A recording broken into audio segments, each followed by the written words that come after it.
Se ouvires a voz do vento chamando sem cessar.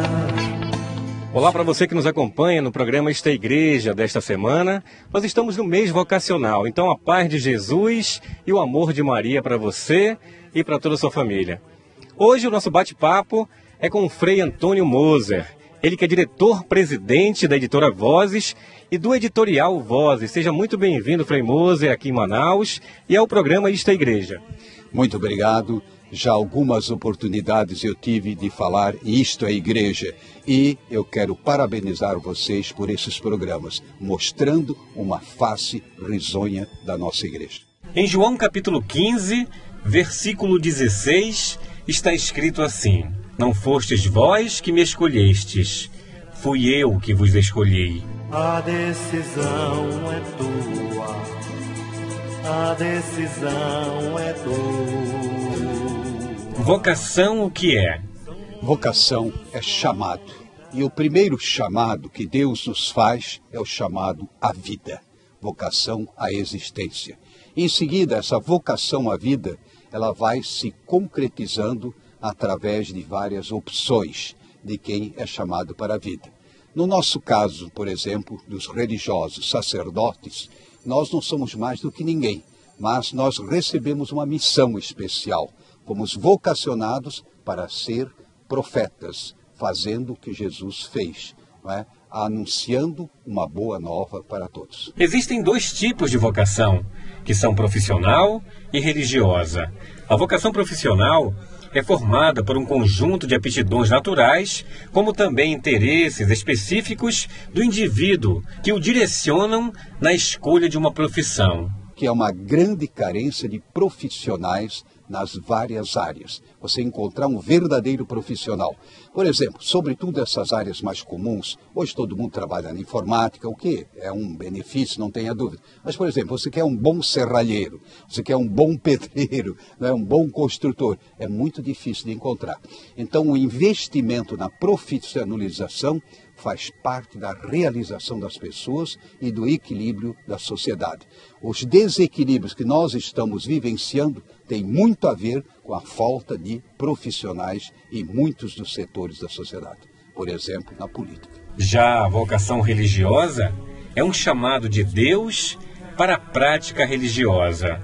É louvar e servir a Deus e ao próximo. Dentro do calendário litúrgico dominical do mês vocacional, lembramos no primeiro domingo do mês das vocações sacerdotais, onde comemora-se o Dia do Padre. Jesus formou um pequeno grupo que ele chamou os discípulos, os apóstolos, e desse pequeno grupo, evidentemente, um o traiu, mas ele, no final da despedida, ele ordena: ide por todo mundo e anunciai o Evangelho a todos os povos, a toda a humanidade. E nesse sentido, nós, todos os batizados, devem se considerar como vocações enviados por Deus para evangelizar. Ide pelo mundo e fazei então discípulos da cruz, milhões de amigos para Jesus. Mas existem pessoas, masculinos, femininos, que têm essa vocação que nós chamaríamos um pouco mais específica. No caso, por exemplo, do sacerdote, a mesa da palavra, a mesa da Eucaristia, ouvir as dores do coração de tantos fiéis. Ou no caso das religiosas, por exemplo, religiosas enclausuradas, elas transcendem a nossa vida do dia a dia para dizer: olha, nós acreditamos na eternidade. Em outras palavras, vocações dentro da vocação religiosa que tem muitas ramificações. No segundo domingo, lembramos o mistério da vocação familiar, onde comemoramos o Dia dos Pais. Hoje, ser pai é um ato de coragem, um ato de fé, porque cada vez mais um certo grupo de ideólogos vai empurrando para a reprodução assistida. É uma irresponsabilidade ter filho à moda antiga. E tanto assim que na celebração dos matrimônios, dependendo um pouco do contexto, da classe social, eu pergunto: vocês querem transmitir a vida à moda antiga ou o laboratório? O laboratório pode subsidiar, pode ajudar e deve ajudar, agora não substituir. Então, ser pai é realmente uma vocação extraordinária. No terceiro domingo é lembrado as vocações religiosas, dia da vida religiosa. Veja bem, na realidade, mesmo vocês trabalhando para um canal, um programa como esse, vocês são consagrados. Uma missão extraordinária, utilizar os meios de comunicação social e, excepcionalmente, não é, a televisão, utilizar para quê? Para o bem. Os programas de vocês eu conheço, porque eu sintonizo lá em Petrópolis esses programas, e com uma imagem perfeita. Agora, essa consagração, não é, muitas vezes assume outras formas. Por exemplo, já me referi às Clarissas, é a consagração à oração, ou seja, um testemunho de vida de um mundo que é materialista e individualista. Então, elas transcendem, no bom sentido da palavra, elas olham para o futuro e anteveem e testemunham uma vida futura.